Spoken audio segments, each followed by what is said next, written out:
আজকে বানাবো আলুর রেজালা। দেখো সম্পূর্ণ গ্রাম্য পদ্ধতিতে বানাবো। এই যে মাটির উনান নিয়ে নিয়েছি আর কাঠের জাল দিয়ে বানাবো। তার জন্য নিয়ে নিয়েছি আলু, লঙ্কার গুঁড়ো, লবণ আর হচ্ছে বেসন। এবার আলুটাকে কেটে নেব। আপনারাও বাড়িতে বানিয়ে খেতে পারবেন, এটা করতে বেশি উপকরণ লাগবে না। এই যেভাবে কেটে নিয়েছি এগুলো বাদ দিয়ে দিতে হবে। দিয়ে এরকম দুটো লাঠি নিয়ে নিয়েছি, এভাবে ধরে এভাবে কেটে নিতে হবে, এপিট ওপিট করে কেটে নিতে হবে।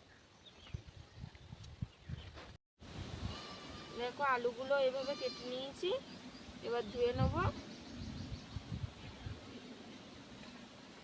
ধুয়ে তুলে নিয়েছি। একটা দেখো ছোট একটা কড়াই নিয়ে নিয়েছি, এই কড়াইতে করেই করবো। এবার কড়াইটাই উনুনে বসিয়ে দেবো, উনুনটা ধরিয়ে নেব।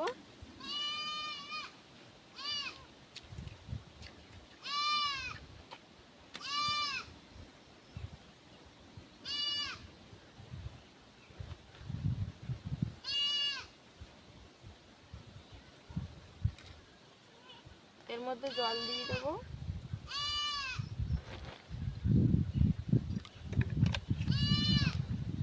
একটু সামান্য নুন দিয়ে দেবো, দিয়ে আলুগুলো দিয়ে দেবো,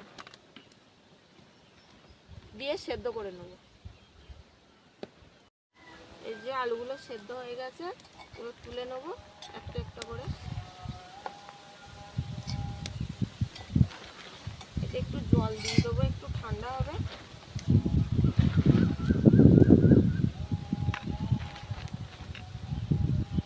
ঠান্ডা করে নেব।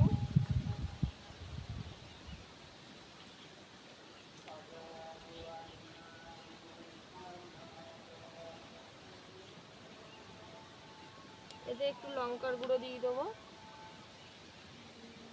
একটু লবণ দিয়ে দেবো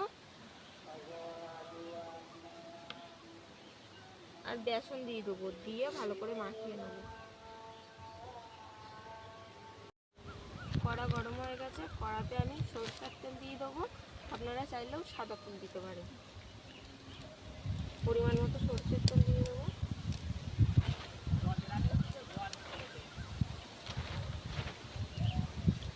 তেলটা গরম হলে এগুলো দিয়ে দেবো। খুব সহজ পদ্ধতিতে আপনারাও বানিয়ে খেতে পারেন বাড়িতে।